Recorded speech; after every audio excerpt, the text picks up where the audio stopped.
நாம் இந்த எபிசோடில் ஒரு வித்தியாசமான ஒரு தலைப்பை பற்றி பேச போகிறோம். அதாவது இது நாள் வரைக்கும் நம்ம ராசி பலனை தான், ராசியை மையமாக வச்சு தான் பலனை சொல்லிட்டும் வரோம். இப்போ இந்த எபிசோடில் லக்னத்தை மையமாக வச்சு பலனை சொல்ல போகிறோம். அதாவது ராசி எல்லாருக்கும் தெரியும், நட்சத்திரம் தெரியும், ஆனால் லக்னம் என்னான்னு தெரியாது. உங்கள் ஜாதகத்தை பாருங்கள், லான்னு போட்டிருக்கோம். லான்னு போட்டால் அது உங்களுடைய லக்னம், அதுதான் உங்கள் லக்னம். அந்த லக்ன பலனை வச்சு தான் பெருவாரியாக ஜோதிடர்கள் லக்ன பலனை வச்சு தான் பலனை சொல்லிகிட்ருக்கோம். இது ராசி என்பது உடல், லக்னம் என்பது உயிர். அதனால் இது பெரும்பாலும் பார்த்திங்கன்னா ரொம்ப இதில் எது சிறந்தது அப்படின்னு பார்த்திங்கன்னா ராசியை காட்டிலும் லக்னம் தான் சிறந்தது. லக்ன பலன் தான் பிரதானமான ஒரு பலன். இப்போ நம்ம ராசிக்கு சொல்கிறோம் அப்படின்னா, இப்போ மேஷ ராசிக்கு பலன் சொல்கிறோம் அப்படின்னா, அந்த ராசிக்கு சொல்கிறதை காட்டிலும் லக்னம் ராசி ஒன்று இருக்கும், லக்னம் ஒன்று இருக்கும், ஒத்துருக்கும். ரெண்டும் ஒன்றா வர்றது கஷ்டம். இப்போ உதாரணத்துக்கு பார்த்திங்கன்னா, கடக ராசி அப்படின்னா கடக ராசிக்கு அஷ்டமத்து சனி போயிட்டுருக்கு, பிரச்சனையான காலம்னு சொல்லுவோம். ஆனால் அதுவே அவர் மேஷ லக்னத்தில் பிறந்திருப்பார். அப்போ மேஷ லக்னத்துக்கு சனி 11ல் நல்லா இருக்கார், அப்போ நல்லது செய்வார். அப்போ அவருக்கு அந்த ராசி பலன் சொல்லணும் பார்த்திங்களா. அஷ்டமத்து சனி இருந்த போதிலும் இந்த 11ல் இருக்கிற சனி ஒரு நல்லது செய்யக்கூடிய ஒரு நிலை இருக்கும். அப்போ பார்த்திங்கன்னா அவர் அஷ்டமத்து சனி பலனை விட 11ல் லாபத்தில் இருக்க சனியினுடைய பலன் தான் தூக்கலாம் அதிகமாக நல்லா இருக்கும். அப்போ சிறந்தது எதுன்னு பார்த்தீங்கன்னா லக்னம் பலன்கள் தான் பிரதானம் அப்படின்னு இருக்கக்கூடிய ஒரு அமைப்பு இருக்குங்க. பெரும்பாலும் பார்த்திங்கன்னு சொன்னால் இந்த வருட கிரகங்களை மையமாக வச்சு தான் நம்ம பலனை சொல்ல முடியும். சனி 2.5 வருஷம் ஒரு ராசியில் இருப்பார், குரு பகவான் 1 வருஷம் இருப்பார், ராகு கேதுக்கள் 1 ஆண்டு ஒரு கட்டத்தில் இருப்பாங்க. இவங்களை பொறுத்தவரையிலையும் இந்த ராகு கேதுவை தவிர்த்து இந்த குரு சனி வக்ரமாகும் காலங்களும் இருக்குது. பட் இருந்தாலும் நம்ம பெருவாரியாக அந்த கட்டத்தில் இருக்கும் பொழுது என்ன பலனை தருகிறார் அந்த கிரகம் அப்படிங்கிறத வச்சு தான் நம்ம சொல்ல போகிறோம். இப்போ தமிழ் புத்தாண்டு குரோதி வருடம் ஒவ்வொரு லக்னத்தில் பிறந்தவர்களுக்கு இந்த ஓராண்டு பலன் எப்படி இருக்க போகுது அப்படின்னு பார்க்கலாம் வாங்க. கன்னி லக்னத்தை பற்றி நம்ம பார்க்க போகிறோம். கன்னி லக்னம் காலபுருஷனுக்கு 6வது லக்னம். இந்த குரோதி ஆண்டு தமிழ் புத்தாண்டு இந்த ஓராண்டு எப்படி இருக்க போகுது அப்படின்னு பார்க்க போகிறோம். கடந்த ஆண்டு முழுவதும் குரு பகவான் 8ஆம் இடத்தில் சஞ்சாரம் செய்தார். 8ஆம் இடம் என்பது நல்ல இடமல்ல. இப்போ 9ஆம் இடத்துக்கு வந்துட்டார். சூப்பரான இடம். ஓடிப்போனவனுக்கு 9ல் குரு அப்படின்னு சொல்லுவாங்க, கேள்விப்பட்டிருப்பீங்க. இப்போ 9ஆம் இடத்துக்கு குரு வந்துட்டார்னு சொன்னால், அதாவது ஓடிப்போனவர் இப்போ 9ல் குரு அப்படின்னா போகிற இடத்துல யாரும் தெரிஞ்சவங்க இருக்க மாட்டாங்க. இருந்தாலும் கடவுள் இந்த அருளால் எல்லாமே நல்லதாக நடக்கும், கிரகங்கள் சாதகமாக செயல்படும் அப்படின்னு அர்த்தம். இப்போ பார்த்திங்கன்னா ஒரு ராசிக்கு 2, 5, 7, 9, 11 ஆகிய இடங்களுக்கு குரு பகவான் செல்லும் பொழுது யோகமான பலனை வழங்குவார் அப்படின்னு ஜோதிட கிரந்தம் சொல்கிறது. அப்போ 9ல் குரு இருக்க கொடுத்து வைக்கணும். இந்த கன்னி ராசி அன்பர்களுக்கு இந்த குரு பயிற்சி அதாவது இந்த குரோதி ஆண்டு சாதகமாக இருக்கும், சூப்பராக இருக்கும். ராசியே குரு. அப்போ 9ன்னா என்ன அப்படின்னாக்கா, தந்தை வழி சொந்தங்கள் உங்களுக்கு அனுகூலமாக இருக்கும். தந்தையால் நல்லது நடக்கக்கூடிய ஒரு நிலை, பாக்கியமான ஒரு சூழல் ஏற்பட போகிறது அப்படின்னு சொல்லலாம். இது ஸ்தான பலம். அது மட்டும் இல்லை, ஆன்மீகத்தில் நாட்டம் அதிகரிக்கும். ஆலய வழிபாடுகள் செய்வீர்கள், நன்கொடைகள் வழங்கி மகிழ்வீர்கள், தீர்த்த யாத்திரை மேற்கொள்வீர்கள், கோயிலாக போவீங்க. இதுதான் 9ஆம் இடம். இப்போது ஸ்தான பலத்தை பார்த்தோம்.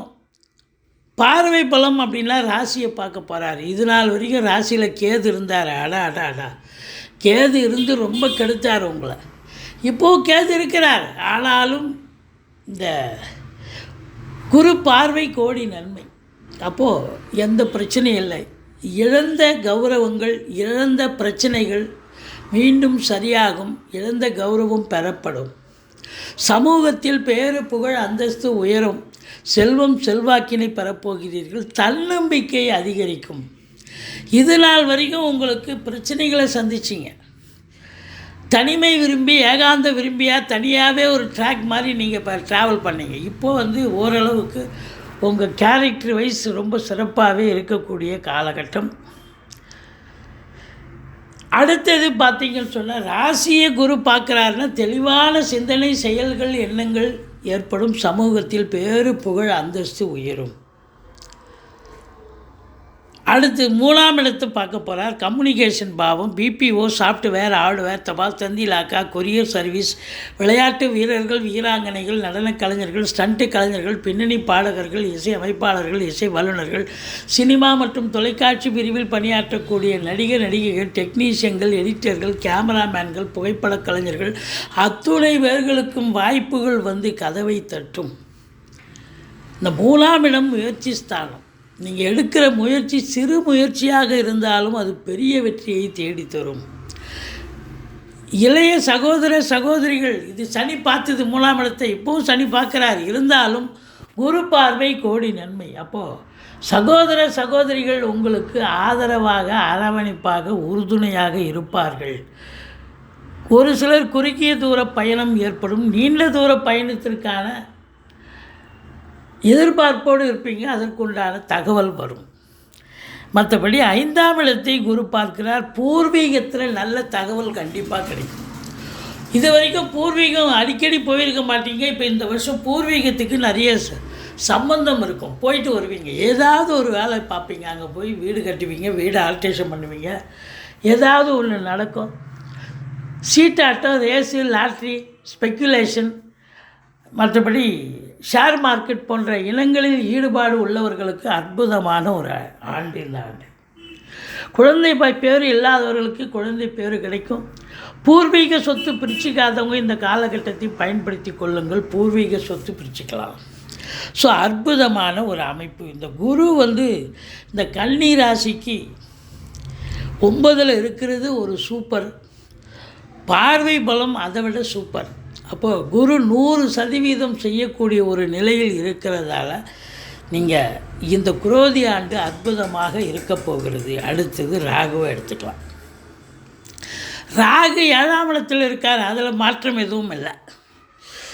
7ல் ராகு இருந்தால் கணவன் மனைவிக்குள்ள கருத்து வேறுபாடு வரும்.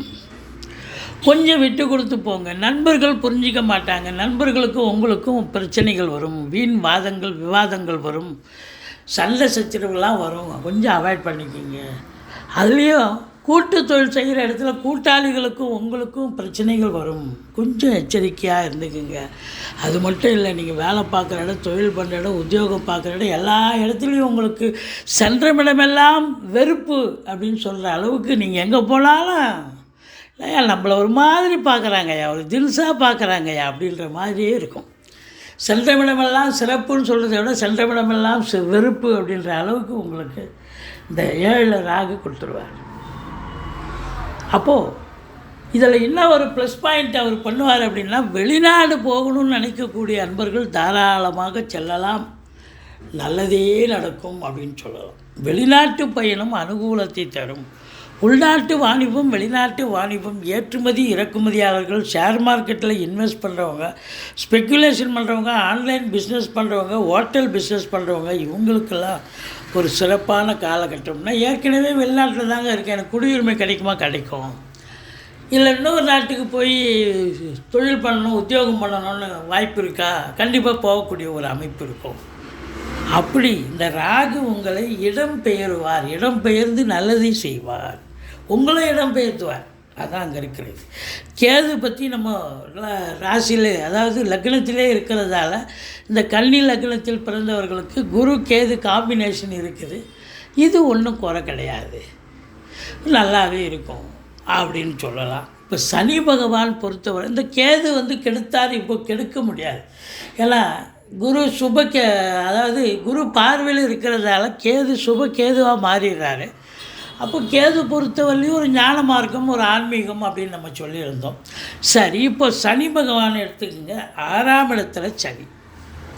அற்புதம். தொட்டதெல்லாம் தொடங்க போகிறது. 6 சனி இருக்க கொடுத்து வைக்கணும். எதிரிகளே இல்லைப்பா உங்களுக்கு. எதிரிகள் ஓடி ஒளிவார்கள். கடன் சுமை படிப்படியாக குறையும். கோர்ட்டில் கேஸ் எதாக இருந்தால் சாதகமாக தீர்ப்பு வரும். சொந்த தொழில் செய்பவர்களுக்கு நம்பிக்கைக்கு பாத்திரமான பணியாளர்கள் கிடைப்பார்கள். இந்த 6 சனி இருந்தால் எங்கே போனாலும் ஜெயிக்கலாம். இந்த இளைஞர்களுடைய தேடல்கள் இருக்கும் இல்லையா, வேலைக்கு போகிறாங்க, இன்டர்வியூ அட்டன் பண்ணுறாங்க, இல்லை எக்ஸாம் எழுதுகிறாங்க, NEET exam, government exam, TNPSC, group 4, group 1, group இப்படி எக்ஸாம்லாம் எழுதினாலும் நீங்கள் தேர்ச்சி பெறக்கூடிய காலம், வின் பண்ணக்கூடிய ஒரு காலம். ஸ்போர்ட்ஸில் ஈடுபாடு இருக்கிறவங்களுக்கு கண்டிப்பாக 10ஓட 11 இருந்த நீங்கள் இப்போது நம்பர் 1 நம்பர் 2 பொசிஷனுக்கு வரக்கூடிய ஒரு சூழல் சூப்பராக வந்துடும் உங்களுக்கு. இந்த 6 சனி உங்களுக்கு விபரீத ராஜயோகத்தை கொடுத்து வாழ்க்கையை மேம்பாடு அடைய செய்வார். தொழிலாகட்டும், உத்தியோகமாகட்டும், ஏதோ ஒன்று நீங்கள் எதில் இன்வால்மெண்ட் இருக்கிறீங்களோ அதில் பெரிய லெவலில் ரீச் ஆகிறதுக்கான ஒரு நிலைப்பாட்டினை உண்டாக்குவார் இந்த சனி பகவான். சரி, சனி பார்வை பார்க்கணும், அதாங்க ரொம்ப முக்கியம். இந்த சனி பகவான் 12ஆம் இடத்தை பார்க்குறாரு. தூக்கம் வராது, வேலைக்கு உண்ண மாட்டீங்க, உறங்க மாட்டீங்க. ஒரு சிலருக்கு சுப செலவு இல்லை, அசுப செலவே இருக்கும். அசுப செலவு என்பது ஆஸ்பத்திரி செலவு, வீண் செலவு. இதெல்லாம் ஏதாவது மருத்துவ செலவு குடும்பத்தில் உங்களுக்கோ இல்லை மற்றவங்களுக்கோ யாருக்காவது ஒன்று வந்து அசுப செலவு ஏற்படும். 12ஆம் இடத்தை சனி பார்ப்பது தூக்கம் இருக்காது, வேலைக்கு உண்ண மாட்டீங்க, உறங்க மாட்டீங்க அப்படின்னு சொல்லலாம். அடுத்தது 8ஆம் இடத்தை குரு பார்க்கிறார்.